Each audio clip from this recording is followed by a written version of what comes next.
Hands on the hood, now! The command cut through the still morning air.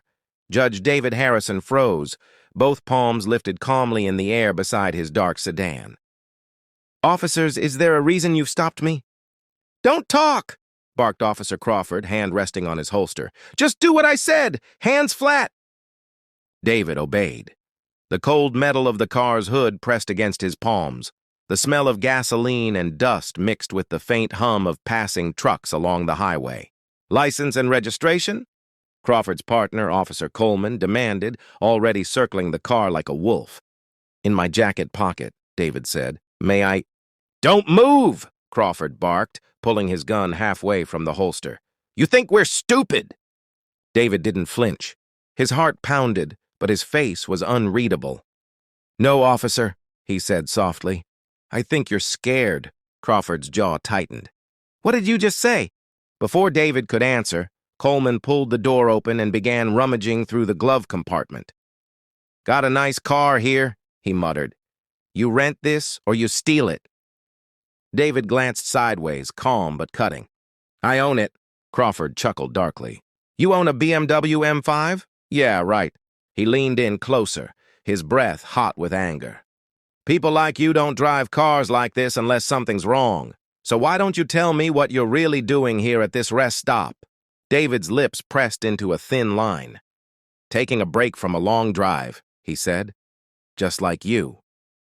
Coleman called out, "Nothing illegal in the car, Sarge, but he's got papers and files in the briefcase. Looks official." "Official?" Crawford snorted. "What is he, the mayor?" The sound of his laugh grated against the silence. The sun glinted off his mirrored shades, hiding his eyes, but not his arrogance. David's gaze didn't waver.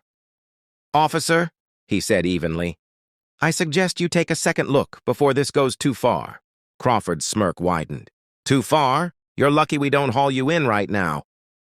Coleman shifted, uneasy. "Sarge, maybe we just check the plates. He's being calm." "Calm doesn't mean innocent," Crawford snapped. He leaned closer to David. "You people always act calm right before we find something." David's voice lowered an octave. "You people?" Crawford blinked, but didn't back down. "You heard me." For a second, the only sound was the faint click of David's watch. Inside that tiny silver band, hidden beneath its frame, a federal recording device pulsed quietly, capturing every word, every tone, every violation. A mile away, in an unmarked van parked under a line of pines, Agent Jennifer Blake adjusted her headset, listening to the feed. Her jaw tightened as Crawford's voice came through. "Copy that," she muttered. "Racial bias confirmed." Beside her, another agent scribbled notes. "Do we pull the plug?" he whispered. Jennifer shook her head. "Not yet. We need the full confession. Keep rolling." Back at the rest stop, Crawford cuffed David roughly, ignoring his quiet protests. "This is unnecessary," David said, his wrists snapping against cold steel. "Necessary for my safety," Crawford replied. "Can't be too careful these days. Never know who's packing heat." "You searched me twice," David said. "You know I'm unarmed." Crawford's smirk returned. "Then this'll be quick, unless you're hiding something else." Coleman cleared his throat. "Sarge, maybe we should radio this in. He's not resisting and the plate came back clean." Crawford ignored him. "Get in the car," he ordered David. David didn't move. His voice came out calm, almost too calm. "You're violating federal protocol." Crawford laughed. "Federal? What, you think this is some courtroom? You're not in charge here." David looked at him with quiet authority. "No," he said softly. "But you are being recorded." That made Crawford pause. "What?" "By the FBI," David added. "Every word you've said, every illegal move you've made." Crawford's hand twitched on his holster. "You're lying." David tilted his head slightly, eyes steady. "Am I?" For the first time, Crawford hesitated. "Coleman," he barked. "Check this guy's ID." Coleman nodded and took the wallet from David's pocket. He flipped it open, scanning the badge. His expression changed instantly. Sarge." "What?" Coleman swallowed hard. "You need to see this." Crawford snatched the wallet and froze. The name on the gold badge gleamed under the sunlight. David L. Harrison, federal judge, Eastern District Court. The color drained from his face. This is fake. David's voice stayed steady. It's real. And if you'd bothered to check before violating half a dozen civil rights laws, you'd already know that. Coleman took a step back. Sarge, we're done. Let's just let him go. But Crawford's pride outweighed his fear. No, he snapped. We handle this my way. He turned to David. You think that badge scares me? No, David said quietly. But the agents listening to it might. That's when the static crackled through Crawford's radio. Unit 47, a voice came through. This is command. Stand by for instructions. Crawford's brow furrowed. Command, what's this about? Silence. Then the voice came again, firmer, colder. This is Special Agent Blake with the Federal Bureau of Investigation. Officer Crawford, you are to step away from the detainee immediately. Crawford's eyes went wide. FBI? Coleman stared at him, panic rising. Sarge, what did you do? The unmarked van pulled up fast, tires crunching gravel. 4 agents stepped out, weapons holstered but ready. Jennifer Blake led the way, badge glinting on her chest. Officer Crawford, Officer Coleman, she said sharply. You're both under federal review for unlawful detention, racial profiling, and violation of constitutional rights. Crawford sputtered. This is insane. We didn't know who he was. Blake's tone was ice. And that's the problem. You didn't care who he was. David rubbed his wrists as the cuffs were removed. Thank you, Agent Blake, he said quietly. She nodded. We got everything, Judge, every second of it. Crawford's face turned pale. You set us up. David's gaze stayed calm. No, officer. You set yourself up. All I did was let you speak freely. Coleman shook his head, disbelief clouding his face. You mean this was all a trap? Blake replied coldly. Not a trap. A test. And you failed it. The rest stop had gone silent. A few travelers watched from their cars, phones raised. Crawford looked from David to the FBI team, his voice breaking. Please, I've got a family. I didn't mean... David turned to him, eyes steady. You meant every word. That's why it matters. As the agents escorted the officers away, Blake turned to David. This is going to make national news. David looked down the highway, the horizon glowing gold under the rising sun. Good, he said. It's time people see what justice really looks like. Blake nodded, radioing back to headquarters. We've got the footage. Operation Equal Measure is complete. But just as she spoke, a second agent ran up, holding a laptop. His face was pale. Ma'am, you need to see this. There's more. Blake frowned. More what? He turned the screen toward her. It showed a feed from Crawford's patrol car camera, recording for months, revealing conversations between multiple officers, naming higher-ups, implicating the entire precinct. David's expression hardened. Looks like we just uncovered more than 2 bad cops. Blake exhaled slowly. Judge, this goes deeper than we thought. He looked at her, calm but resolute. Then let's dig. But what the FBI discovered in those recordings the next day would shake the entire state police department and expose a secret that went all the way to the top. What do you think the FBI found on those tapes? Comment your answer below. The conference room at the FBI field office was dead silent. On the massive screen at the front, a video clip played. Grainy dash cam footage from Officer Crawford's cruiser. His voice filled the room, dripping with arrogance. Don't worry, man, Crawford chuckled. Our captain's got our backs, always does. Another voice, Coleman's, replied nervously. But Sarge, what if Internal Affairs ever... IA won't do, Jack, Crawford cut in. The captain shuts it down before it even starts, always has. The clip paused. Every agent in the room turned toward the 2 figures seated near the front, Judge David Harrison and Agent Jennifer Blake. Jennifer folded her arms. That's the part that matters, she said. They just named Captain Horner. That's the man we've been hearing rumors about for years. David leaned forward, his tone calm but sharp.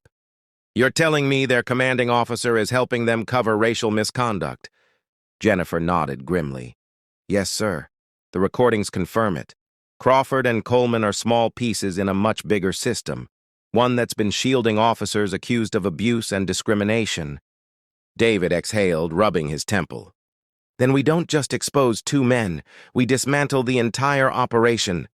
Hours later, the plan was in motion. FBI teams coordinated quietly with federal prosecutors. Arrest warrants were drawn up. Judge Harrison, despite his initial role as bait, insisted on being present when justice was served. By noon, a convoy of unmarked vehicles pulled up outside the state police headquarters. Agents flooded the building like a silent storm. Inside, Captain Horner was in his office, laughing with two lieutenants over coffee. He didn't even look up until the door burst open. "Captain Richard Horner," Agent Blake announced, badge raised. "You're under arrest for obstruction of justice, evidence tampering, and conspiracy to conceal civil rights violations." The coffee mug hit the floor. "What? This is insane!" Horner shouted. "Who authorized this?" "Judge Harrison," Jennifer said, stepping aside. The captain's jaw dropped when he saw David standing there, calm, composed, in his black suit. "You," Horner hissed. "You set this up." David's voice was low but firm. "No, Captain. Your men did. I just listened." Horner's face twisted with rage. "You think this will stick? You have no idea how deep this goes?" Jennifer stepped forward. "Oh, we do. Your own men told us everything. You used your badge to bury complaints, shred reports, and silence good officers who tried to do the right thing. That ends today." Two agents cuffed him. Horner struggled, shouting curses as they led him out. David watched quietly, his expression unreadable. One of the lieutenants whispered, "Sir, we didn't know." David turned to him. "Then start knowing. Silence is complicity." Later that evening, back at the courthouse, David sat alone in his chambers. The city outside glowed with the amber hue of dusk. He was exhausted, but satisfied. Jennifer knocked and stepped in. "We got full confessions," she said. "Crawford broke after 10 minutes. Coleman followed right after. They admitted everything. The profiling, the fabricated reports, the hidden files. Horner's operation is finished." David nodded slowly. "And the others?" 34 officers, Jennifer said.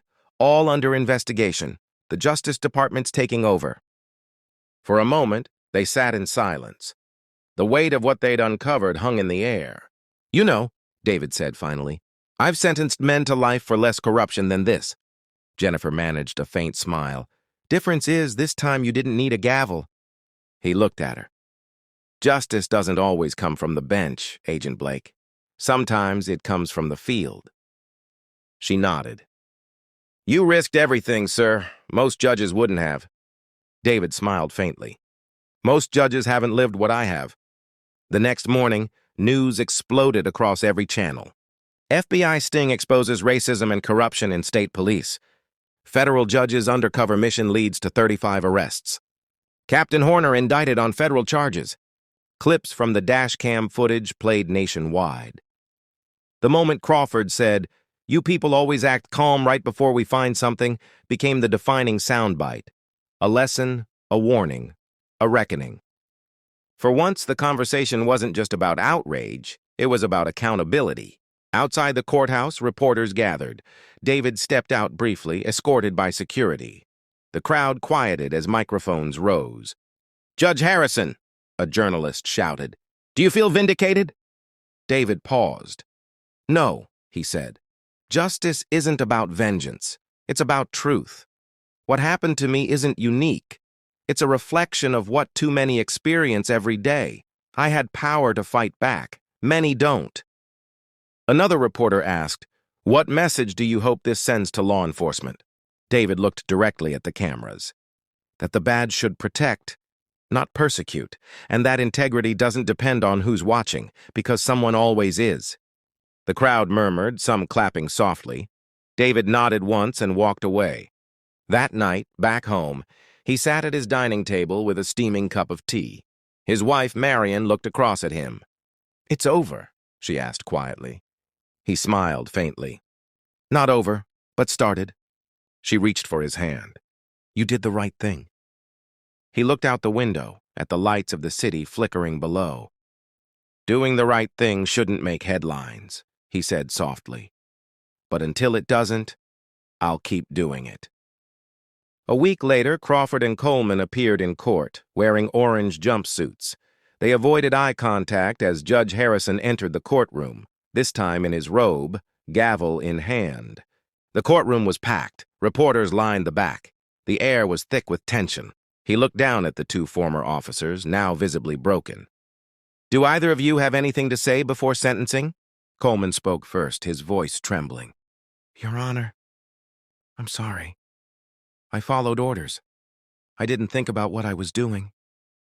Crawford stayed silent, jaw tight. David nodded. "You both took an oath to serve and protect. But you served yourselves, and you protected prejudice. You didn't just betray your badge. You betrayed the people who believed in it." He raised his gavel.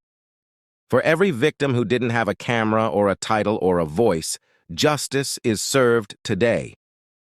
The gavel struck. The sound echoed through the courtroom like thunder. Afterward, David stepped outside, the weight of it all finally lifting. The air felt cleaner. The world, maybe, a little fairer.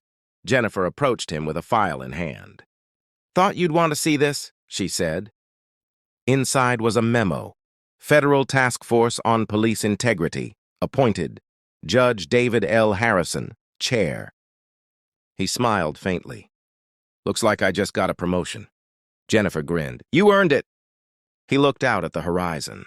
"No," he said quietly. "We all did." Moral of the story.